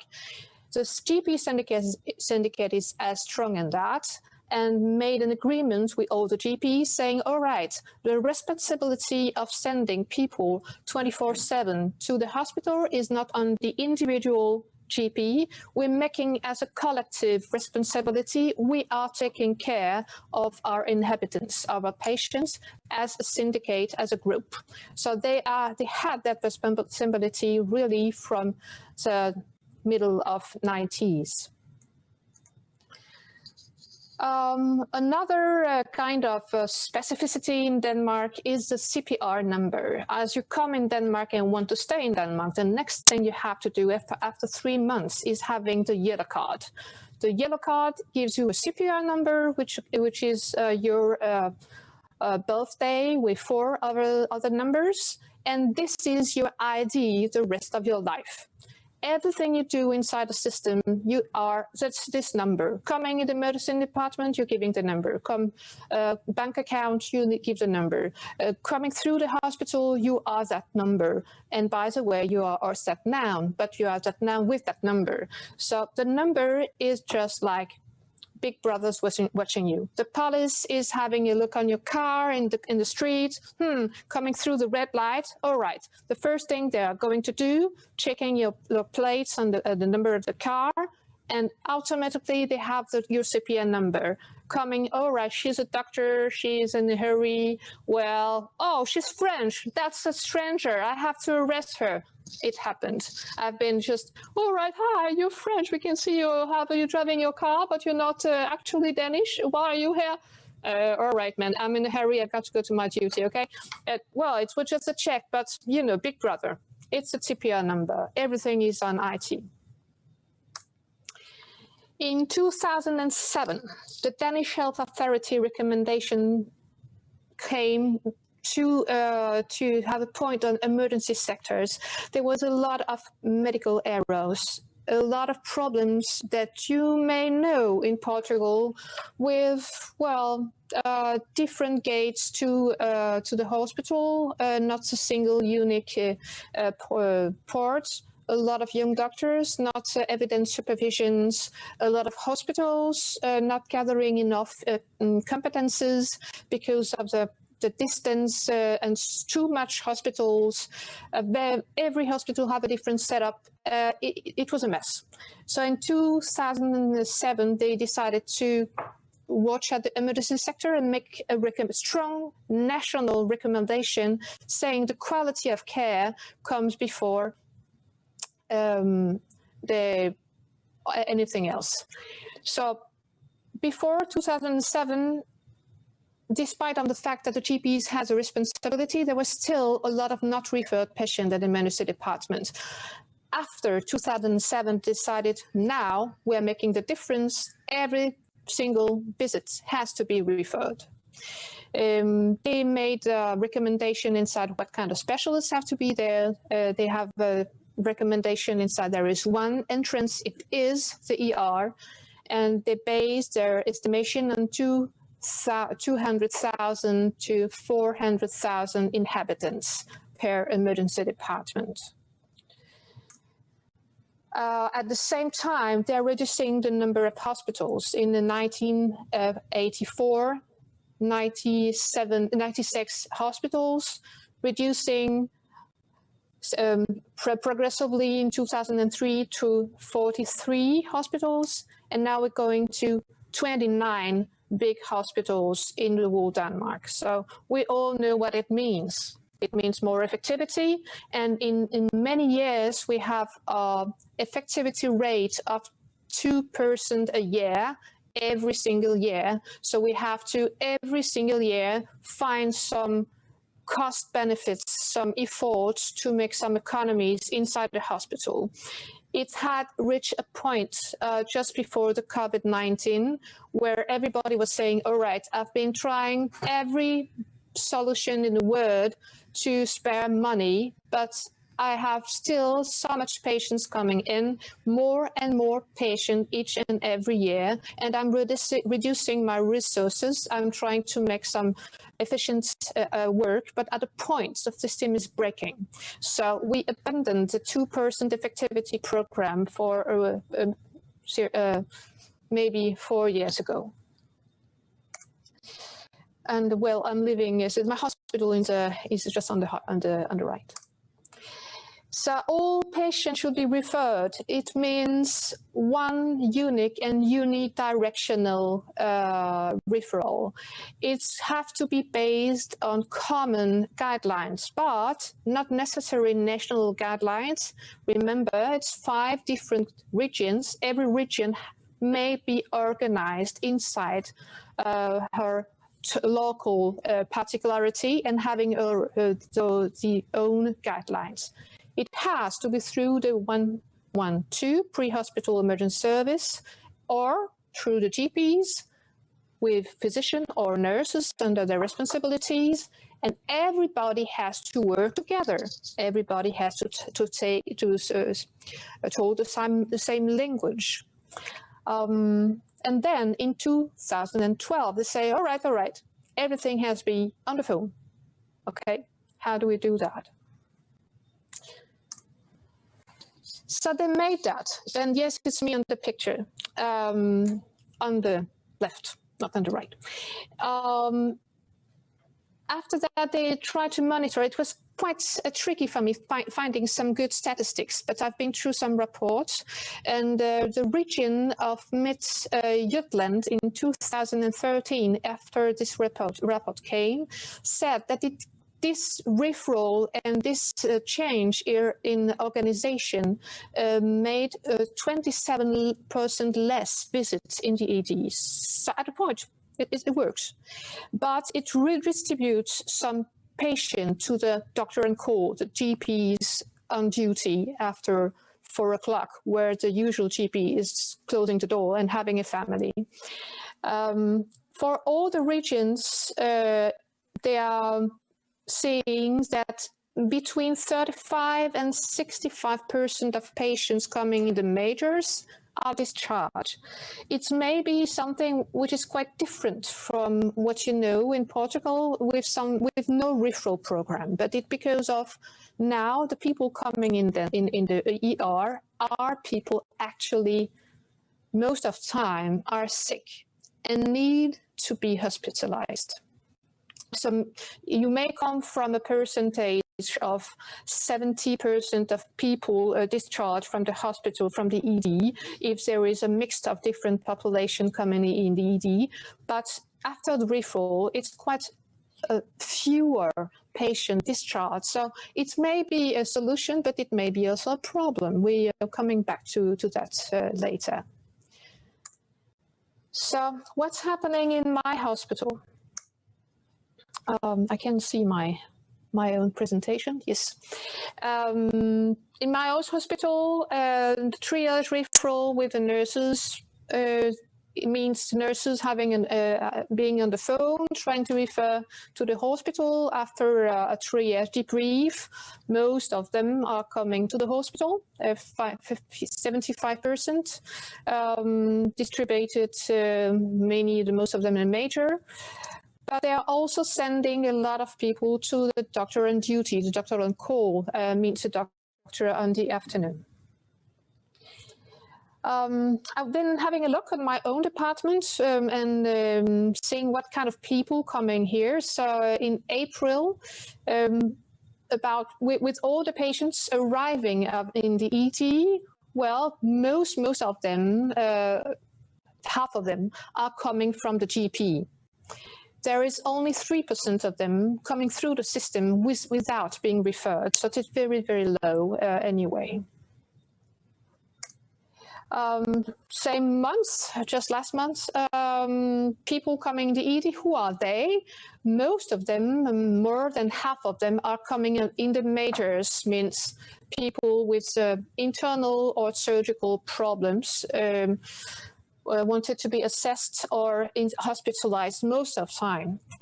So it's only maybe 58% discharged. The rest of them are hospitalized, means a lot of them really needed to be seen in the emergency setting to be hospitalized. In the minors, means the orthopedics, it's a little bit less of patients coming in the department. Most of them, of course, as they are discharged, a few of them have to have an operation. But it means also that in my majors, in my emergency department, I have really a lot of elderly internal medicine patients, and we have to be prepared. So the system in my region, what is available if I'm a patient? Between 8 and 4, I've got my GP. He is my gatekeeper. I always call my GP if I have a problem. My GP has a family. He has some sports, education. Well, he has a life. So at 4 o'clock, turning the key, someone else has to see the patient. So someone else is the doctor on call. Usually some other GPs having duties from 4 p.m. to the next morning. The pre-hospital working 24/7. It's at the same as you know, having a 112 and respond to immediately life-threatening problems. Only that. In my region, I have also the telephone triage. It's a nurse taking the telephone, a nurse practitioner, so having some competences in taking the telephone, and she is receiving most of time some minor problems, means ankle distortions, orthopedics problems, few problems, more usual orthopedic emergency problems. And so they are referring to the other systems. The emergency department is 24/7 and taking care of acute injury, taking care of somebody having the needs of hospital resources. The region of Copenhagen, you know, I've been talking about my region because I know it best. But as you know, the 5 regions may be organized differently, and they are organized differently. So the region of Copenhagen have a little different system. The GP is always the same, 8 from 4, bye-bye everybody. The office is locked. But the pre-hospital and the telephone triage are one and only platform with one and only number. The name is 1813, being implemented in 2014, works 24/7. Well, it has been very discussed because it's a good thing for 112. It's a good thing for the telephone triage to be at the same place. It's a good thing for patient having one number to refer to, but the problem is it has been maybe over reclaimed. And people, especially from big city as Copenhagen, want to be treated right now. And if the GP is not responding because the telephone consultation is between 8 and 9 in the morning and then it's over, they are calling the telephone triage for almost everything. And of course, what have to happen happens, the number is saturated. Means there is a lot waiting time for the nurse, because it's nurses being the telephone, to take the telephone, to pick the telephone. Some doctors are there also, but it's a long waiting times, maybe 20 minutes, 30 minutes, 1 hour sometime before 1813 is picking the patient up and refers to the other systems. So it needs some resources. It may be simple in organization and simple for the patient, and every region according to the national guidelines, have to have one single number for everybody, whatever, who you are going to call in the system in the future. But it makes some big issues with the human resources and who you are putting behind the telephone. USA. Doctor on call in the emergency in the region of Copenhagen emergency department. Doctor on calls now are a part of a medicine department. So you are not entering doctor on call without having giving call to the telephone triage 1813 before. So how do we do that in practice? So back to Ericsson. Maybe some of you can remember that. Christian Eriksen, a very, very popular football spieler. We are in and do you know what happened? He fell down. He had a heart attack. It was a big drama. Every media were in scene. We have a very quick responder. On the left, we have our emergency pre-hospital doctor, which is not an emergency physician, unfortunately. All the pre-hospital setting is taken by the anesthesiologist, and they don't want to give it to anybody else. Well, it is this is an anesthesiologist, pre-hospital doctor on scene, with paramedics and a lot of people. What happened? What's happening when somebody have a heart attack in Denmark? First of all, the ambulance is calling. Every single ambulance is communicating with emergency department. The ambulance is with Christian trying to resuscitate, do that actually quite well. Calling the ER saying, I've got that CPN number, bing, bing, bing, Christian Eriksson, coming with a heart attack. He has A, B, C problem. We are coming on 5 minutes. Right. ER is now managing the welcome committee, registers the CPN number in the IT systems, allocate a room, calls the team, begins to read the patient's file. What is the patient's history, and what do we need before the arrival? It happens, of course, for Christian Eriksson. It happens every single day for every single emergent high priority ambulance, calling directly for our emergency departments. So we're preparing the arrival for every single patient. At the meantime, we have the possibility, we have EPIC system. Well, we can have a whole day discussing the IT system, but we have EPIC, and EPIC is synchronized the pre-hospital journal with our journal. So we have the possibility to see the trends, to see the notes of the pre-hospital doctors, to access the vitals, the medication, before and after. So it's a very good help. So at least when Christian is arriving, my department, I've got my teams, I've got my IT system, some is ready, everything is ready. And it is the same as said for every high priority ambulance coming, we are ready. What about a normal family? We have elderlies, we have kids, we have a smiling, young, handsome man on the left. What's happening with them? Queen Margaret, she had, of course, a urinary tract infection. How do we manage it? She is calling her GP. Of course she does. And according to the rule, she may be referred to the hospital according to her address. Well, she's living in a castle. So in the castle hospitals, she's being referred and prepared. So everybody is talking to each other.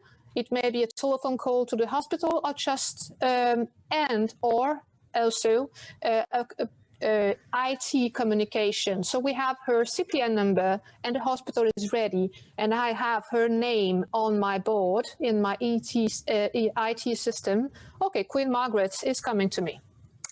Princess Isabella, the young girl, she's at gym and having a problem with her ankle. What to do? She calls her GP. Of course, everybody calls a GP.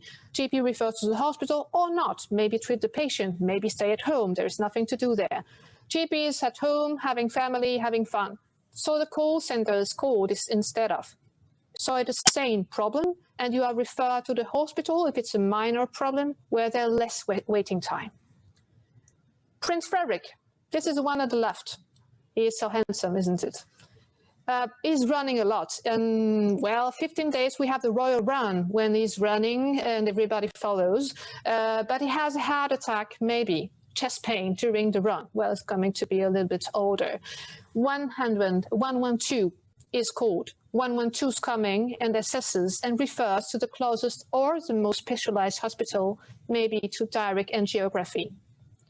Princess Mary, the happy wife, suddenly not can talk, and the glass of champagne she had in the hand is just falling down. Well, 112 is called at the moment. It's a vital problem, a functional problem, assesses and refers to the closest hospital or to the specialist, maybe thrombolysis in the neurology hospital. In every single case, there is a referral, different call. The population knows who to call in every situation because of a good communication about that. And in every situation, the CPN number is taken, communicated to the hospital. Everybody is knowing in advance how many people we are getting. So the challenges of that, you have to find your system. What do you need? What do you have?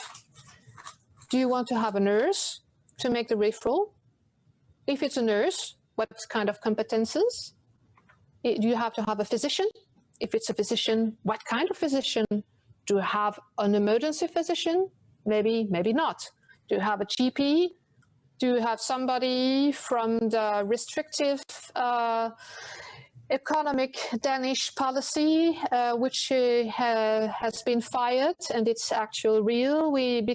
Because of the effectivity percent every single year, because of budget economical problems, some doctors, mainly some surgeons, hyper specialized surgeons, didn't have their work after a period because there were too much of them, and not having enough patients to rentabilize their competences.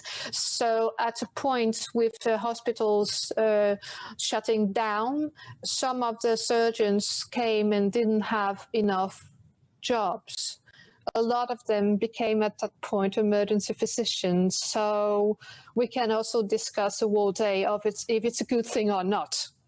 But they were at the point available when the 1813 come to life, and a lot of them came and began to be triage referral physicians. Do you want a unique number or not? Do you want something which is universal for all your patients, or just for a kind of patient in your system? You have to decide. Which kind of platform? We use a very high IT relevant technology. Denmark is one of the most IT advanced country in the world. Almost everything we're doing is on our iPhone. The bank system, the traveling, the health system, everything is on my iPhone, so smartphone. So it's, well, I can do that. Do you have the resources? Competences, what kind of competences do you need? The culture. We have that culture in Denmark since ages. We obey all orders.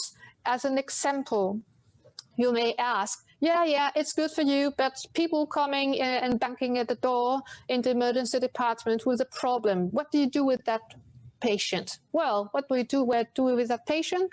My secretary is calling me, Marie-Laure, we have a patient coming with that referral, what to do? I'm coming, having an assessment. If it is a young man coming at 2 o'clock in the night and saying, well, I don't have time to see my GP. I've been coughing in 3 weeks, and I'm running short for the paracetamol. Well, I'm saying, I'm so sorry, guy, but you have to call your GP tomorrow. Bye, and you don't disturb the emergency department. What do they do? They accept. They are no Frenchmen. It will never happen, never, in France. It happens in Denmark. So, and we have a special telephone for people so they can call their GP or call the doctor and call if they are just arrived in the emergency system and don't deserve to come inside. It's real. What do you have for economy? What do you have to give in human resources? It's depending on the system. If the system works, and you actually don't have so many people in the emergency department, so where are we going? You have to have the solution. Where are you refer the patient? So, and inside a hospital, it's the same. How to receive the call, technical problems. And are you ready to manage more and more orderly internal medicine problems? Almost only that. Does it have an impact on your competences? You have to be aware about that. So this is the end of my presentation, the learning points. The first of all is the need of a strong political decision. If you don't have that, you have nothing behind. You have to adapt to your local system. Having a look at what you have, trying to find your solution. The human resource is a key. Whatever we do, it's just a question where you want to put that. The primary care is deficiency. It's the same in Denmark. The primary care is deficient. And we see that the political solution more and more is watching at the emergency department and saying, well, you've been you have been finding a lot of solutions to all the problems. Maybe you are the universal solution. And that may be the point where we are saying, yes, but it may give you more resources and budget and economy in the emergency department. It may help you to develop if you have the political attention, but at a point you can't solve the whole humanity problem. Need to be supported by modern systems, more and more elderlies, more and more patients coming. It's everywhere. It's in the whole world. More and more patients are coming everywhere in the health system. But all in all, we are very, very happy of the system. I'm happy to be emergency physician, actually making emergency medicine every single day. That was my presentation. Thank you very much. Thank you very much, Marie-Laure. I was thrilled listening to you. And the only way I could sum up this presentation is asking you, are you accepting Portuguese doctors in Denmark? I am. I absolutely do. Yeah, yeah. Good. Let's talk about this presentation. Well, it's for us, it's very interesting, of course, to hear that besides all the cultural differences and economical differences and all the differences between countries, some of the things that we are advocating to are in fact possible and are a reality in other places, and that's true for emergency medicine as a specialty in many countries, referring to Abdul's presentation, and also for organization issues like you have talked to us about. There are many things that I would like to comment and ask you about. Please, Xavier, be free also to have any comments and questions. There are other more specific things, but I would start with Abdul, if you're okay with you, and asking you as president of USAM and having being a witness to all the evolution in Europe in the last years, what do you think are the main obstacles to creating a specialty in a country like ours? Of course, we know our vision, but from the outside, what are the main obstacles, and how can we, in your view, in your vision, overcome these obstacles? Yeah, thank you, Nelson, for this question. And unfortunately, in every country, the problem is not the same. Even in Europe, the problem is not the same in every country. In some countries, it's a battle between the specialties. In some other, it's a money battle. In some other, it's an organizational battle. And in some other, it's a political battle, unfortunately. And every country has tried to find a different solution for this kind of problem. In Denmark, they didn't want the specialty some years ago. We went there, we discussed with them, we done lots of things, and they were able, as emergency medicine physicians or those people wanting to work in emergency medicine and wanting to have a specialty, they were able to talk and discuss with the primary care physicians to set up a model that Marie-Laure has described, which is kind of maybe one of the ideal models, because it's really, as she was saying, she's able to do whatever she learned to do. It's emergency medicine. She's not doing anything else but emergency medicine. And all of us would love to do that. In Portugal, unfortunately, the problem seems to be much more economic than others. It seems that you're battling with specialties about the economical model, and people coming to the emergency department are earning money from this, and they don't want to keep it. If my understanding is proper. But once again, it's not about money. Healthcare needs money to develop, of course. You saw the GDP in Denmark is 11%. It's huge. It's 11% of the GDP given to healthcare, which why France or other countries 1 or 2%. But it's a lot of money, and everyone wants this money. But if you don't put a specialized system in the merge department, you're gonna end up at the end of the day by losing more money and having a system that will cost more and more money.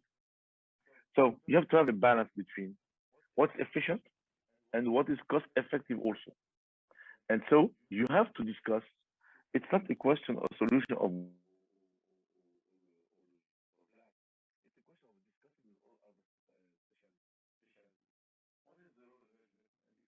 what is our role?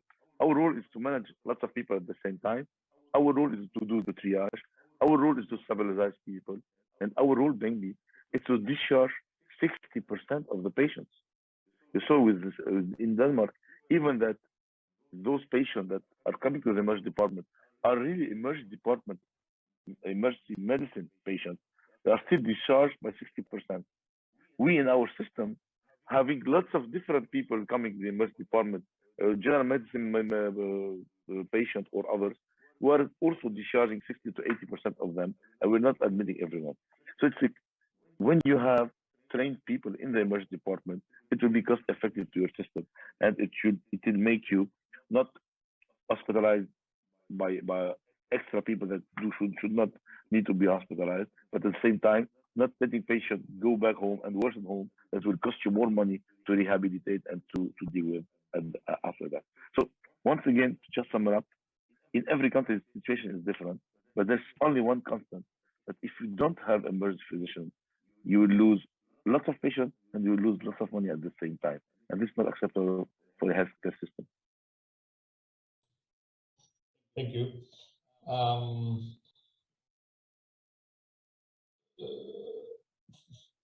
Talking about discharging and admitting patients, we have a huge difference. You are talking about discharging 60% of the patients because of the non-referral system that we have in Portugal. We are discharging in my hospital 90% of the patients, and in Andrea 91% of the patients. It's a huge difference. And I'm so jealous of Marie-Laure, because in April she had 119 patients per day on average, and last Monday I had 1,022 patients in my hospital. So, oh my God! Yeah, that's why I'm going to Denmark next No, week. You should not go to Denmark. This is the problem that you pointed out. Why are you discharging 90% of your patients? Because the general practitioner and the family practitioner, instead of being in the city, are in your emergency department. This is the problem. You are lacking GPs and family practitioners in their clinics, at home, in the city. And that's what you should put them again in the city and staff your emergency department as a emergency physician. And at this time, you'll be like Marie-Laure or other countries, you're going to discharge much less. Actually, when we compare with our reality with Denmark, with the Danish reality that Marie-Laure so well presented, we have a lot of similarities in so many things. Actually, our GDP part is not so different from the Danish one. We also had this evolution from diminishing the hospitals. I loved your expression, which was quality before proximity. We have done that 10, 12 years ago. We have a national call center with nurses and triage. What we don't have is an actual political decision, as you had in 2007, to decide this is the way. Even if the way is long, and even if the pathway is full of obstacles, but that's something that we are actually missing. One or two questions, more practical, because people are getting curious about. One of the problems in the Portuguese emergency departments is a very big difficulty in admitting patients to the wards. I think my hospital is the only hospital in Portugal that doesn't have inpatients within the emergency department. All of the emergency departments in the country have small wards within the emergency department because they cannot admit it to the regular wards. Is this also a reality in France and in Denmark, or is this not an issue at all? If I may respond that, it is an issue, I think, everywhere. And it's a very, very critical point because it's very political. And at the same time, it's very professional importance for the emergency department defines what they want or don't want to do. Because everybody has a meaning about what emergency physician should do. You're talking with the director of the hospital, he's saying to you, well, the emergency physician has to do this and that. The GP is saying some other things. The politician is saying some other thing. Everybody has every meaning of what you should do to solve the problem. And at a point you have to obey some kind of orders, but another point you have to be sure about what you can do and not can do. So our own problem in our setting in Denmark. Well, I have to prioritize in my head. I have a lot of things to tell. The first thing is that we don't have the specialty everywhere. The specialty in Denmark came in 2018. So saying we have emergency physician in Denmark in every hospital is wrong. I have some emergency system working good in my own little hospital, but it is an average middle hospital. Coming in bigger hospital in the middle of Copenhagen, they don't have a single or maybe inefficient emergency physicians. Drone in the mass of every kind of specialists coming down in the medicine department and trying to take their own patient and not talking to anybody. So the whole system is still working outside. So it's not the only reason why we have a few hospitalized. It's a reason why it's not only emergency specialization, unfortunately. It's most of them organization behind. It means referrals and how we manage patients inside. The quality of the doctor is making another difference, which is improving the flow and improving the flexibility of the system. So absolutely we have to have a specialty, but it's not alone the reason why we manage correctly patients on the country basis. Well, in the department, if you ask a real 100% full blood emergency physician, he doesn't want to debate in the department. He wants to see emergent patient and move on, emergent patient and move on. But because of good practice, because of bad managing problems, overcrowding in the wards, some people will ask you, can you just please skip that patient? At the moment you say, all right, well, it's interesting for me to see the results of my treatment. So I say, yes, I would like to have that patient maybe 8 hours or 12 hours or 24 hours. So you say, yes, okay, you have the ward to have the patient, and you may say yes also because it gives you money. Because if you're opening a ward in your own department, you're having the money to have the resources, and the money for the resources you're using to hire more nurses and more physicians to staff your ward. So you're happy, and you're happy saying yes to the 10 first, the beds you have in the department, and then the politician is saying, well, you manage quite well, and it's happening to us. It happened to us. Well, to manage quite well. I've been saying that in foreign countries, everything an emergency physician is touching is gold, and everything is so quickly, and the flow is fantastic. The medical worlds, the internal medicine, they're only so slow. They're not treating patients with the economy efficiency we want. Well, those patients we're giving to you, and you're having the resources. And we hear resources. All right, I'm opening 20 beds, and you're trapped. You just have 20 beds of internal elderly person that your emergency physician staff doesn't know how to manage.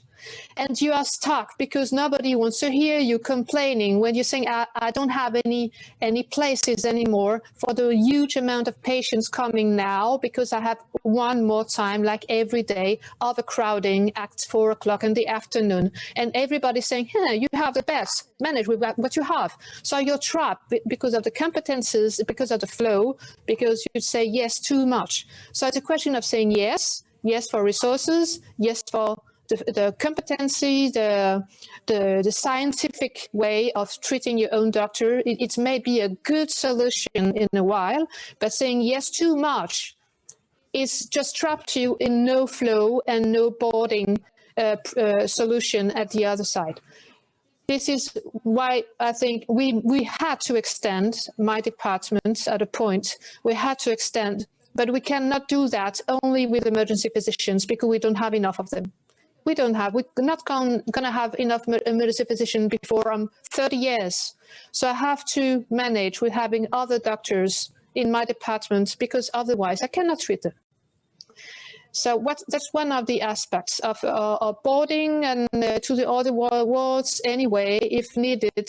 It's a constant problem. We use bed managers and to make it happen in every single emergency department in the country. Otherwise, it's like that emergency physician having patient in emergency room have the right to decide that the patient has to come someplace else.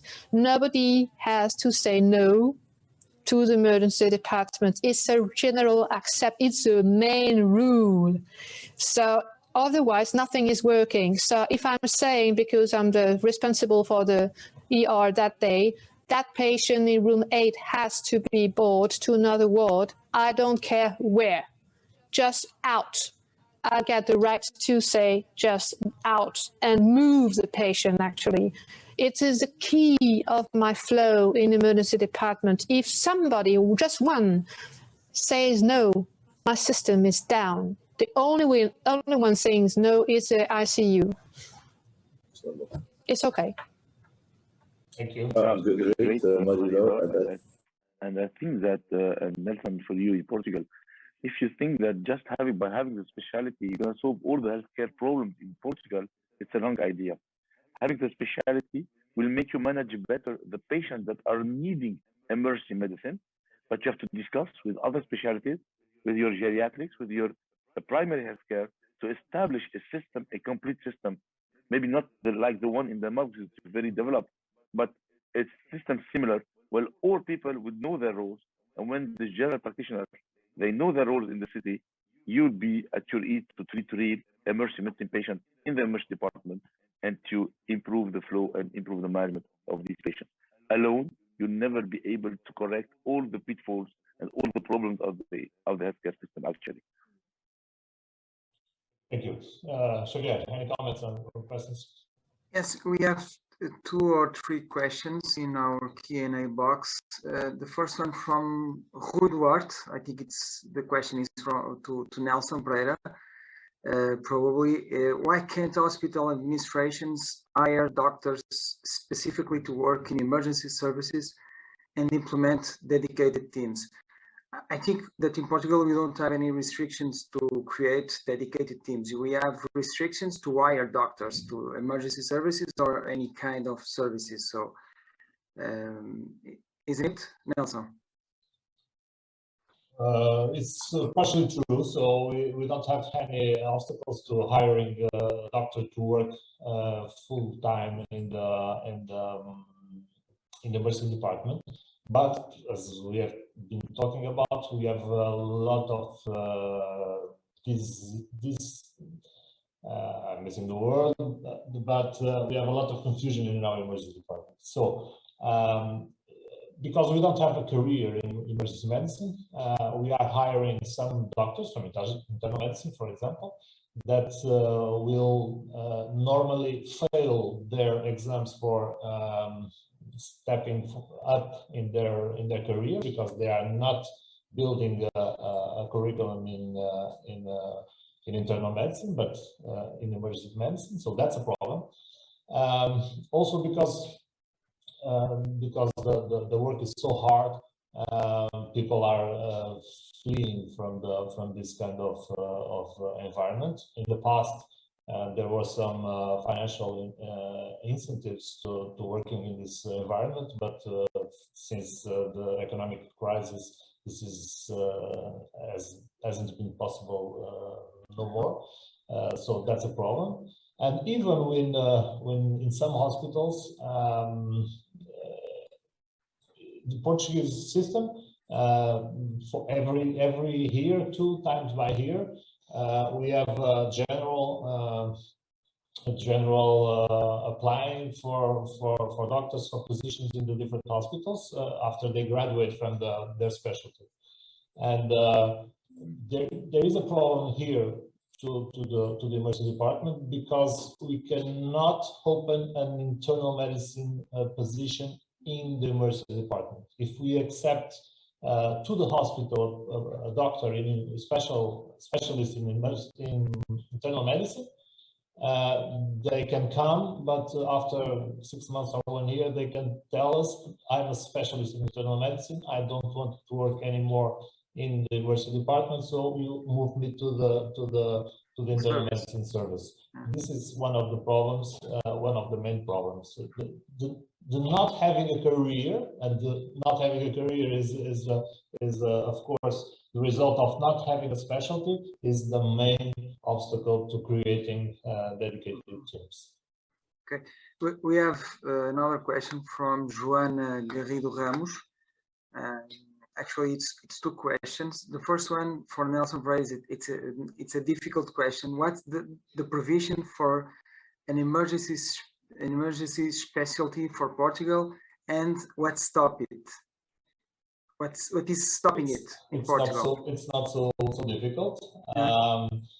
I have not a provision. That's the difficult part.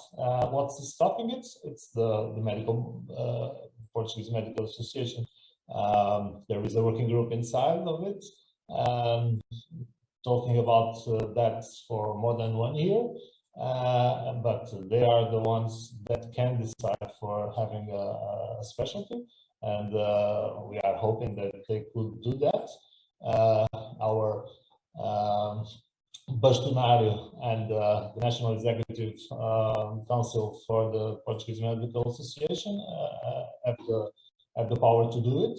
I don't know if they are going to do it, but they could, and that's our expectation. Considering the lobbying against and forward